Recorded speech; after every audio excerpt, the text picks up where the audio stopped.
क्या लें आप लोगों के। उम्मीद है सब बढ़िया ही होगा। तो आज हम उन अजीब प्राणियों के बारे में बात करेंगे जो हमारे पैदा होते ही हमें फ्री में मिल जाते हैं और इन लोगों को प्यारी भाषा में बोलते हैं रिलेटिव्स। और जिन लोगों को मेरी तरह इंग्लिश नहीं आती है उनके लिए हैं रिश्तेदार। और ये प्राणी पूरी दुनिया में फैले पाए जाते हैं। जैसे जैसे हम बड़े होते जाते हैं वैसे वैसे हमें सरप्राइज मिलते जाते हैं। ये तुम्हारे चचा, ये तुम्हारे फूफा, ये तुम्हारे फलाना, ये तुम्हारे ढिमकना।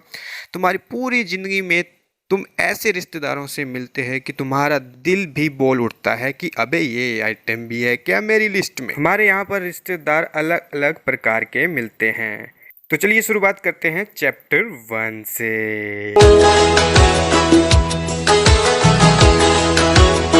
तो इसकी शुरुआत वहाँ से होती है जब तुम्हारे रिश्तेदार तुम्हारे माँ बाप के साथ बैठे होते हैं और तुम अपनी ही गुफा में चिल कर रहे होते हैं। इन पंछियों को देखकर ओ हुजूर तेरा तेरा तेरा सरूर। और एकदम से आवाज आती है, बबलू बेटा, बबलू।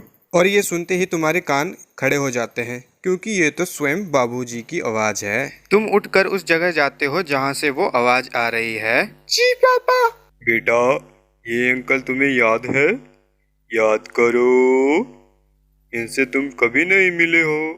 हा हा हा हा। और तुम्हारी नजर जाती है अंकल पे और तुम्हें ऐसे देख रहे होते हैं जैसे कि सुलेमान भाई का फैन देख लिया हो। और फिर उनके मुंह से 4 जादुई शब्द निकलते हैं, कितना बड़ा हो गया है। अरे मैं क्या कितना बड़ा हो गया हूँ ये जानकर क्या कर लोगे। फिर तुम्हारे पिताजी कहते हैं, बेटा अंकल के पैर छुओ। मुझे कोई तकलीफ नहीं है ना। मैं अंकल के पैरों की ओर बढ़ रहा हूँ। मेरी उंगलियाँ 1 इंच दूर होंगी अंकल के पैरों से और अचानक से मेरे दोनों हाथ पकड़ लेंगे और बोलेंगे, अरे बस बस बेटा, नहीं नहीं पैर मत छुओ। मुझे उससे भी कोई दिक्कत नहीं है, लेकिन ये सुनकर मैं अपने पापा की ओर देखता हूँ। बेटा पैर छुओ। नहीं नहीं बेटा पैर मत छुओ, छुओ मत छुओ, छुओ मत छुओ। इस सिचुएशन में आके इंसान सोचता है मैं कहाँ फंस गया हूँ। अरे मम्मी बचा लो, गलती हो गई। लेकिन नहीं, अभी तो सिर्फ शुरुआत है। रिश्तों के भी रूप बदलते हैं। अब आते हैं वो रिश्तेदार जो कि Q&A लेते हैं। कौन सी क्लास में हो? लाइफ में क्या चल रहा है? बड़े होके क्या बनोगे? ये सास भी कभी क्यों बहू थी? कभी ऑनलाइन क्लास लगाई है? कोई गर्लफ्रेंड वगैरह है या कोई फीमेल फ्रेंड? कुछ भी है जो गर्लफ्रेंड बॉयफ्रेंड से मिलता हो? और इसके बाद आते हैं सबसे खतरनाक रिश्तेदार जो बच्चों की जली पे नमक छिड़कते हैं। ये रिश्तेदार ऐसे होते हैं जो कि रिजल्ट के 1 दिन पहले रिचार्ज करवाते हैं क्योंकि अगले दिन उनको बच्चों की लेनी देनी जो करनी होती है। और गलती से तुम्हारा रिजल्ट 70% से नीचे आ गया तो समझ लो तुम्हारी लंका लग गई। ये उस टाइप के लोग होते हैं तो तुमसे जानबूझकर बार बार तुम्हारा रिजल्ट पूछेंगे और फिर खुद ही जानबूझकर बोलेंगे 60% आए हैं बेटा। अरे अंकल 65% आए हैं, पहले ही कम है और कम कर रहे हो।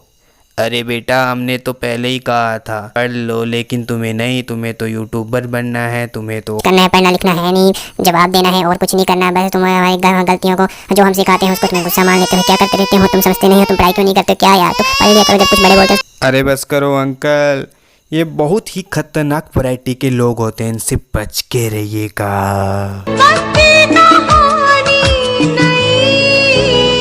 भाई तुमको पता है कई रिश्तेदार तुम्हारे लिए तुम्हारे प्रोफेशनल गुरु भी होते हैं। चाहे उनका बेटा साइंस लेके बीटेक करके कहीं छोटी सी कंपनी में स्टैंप लगाने का काम क्यों ना करता हो, लेकिन तुम लोगों को बेस्ट फ्यूचर एडवाइस देंगे। भाई जैसे ही 10th +2 का रिजल्ट आया नहीं और वो पहुंच गए अपनी नॉलेज की पोतली लेकर तुम्हारे घर, फिर तो ऐसे ऐसे कोर्स और इंस्टीट्यूट बताएंगे कि कसम से तुम्हारा मन बोलेगा कि मैं पास ही क्यों हुआ और उसका सर फोड़ने का मन करेगा। पता नहीं ऐसे रिश्तेदारों के अंदर कौन सा मेंढक उछल जाता है, उनको अपने बच्चों के फ्यूचर से दूसरों के बच्चों के फ्यूचर की पड़ी होती है।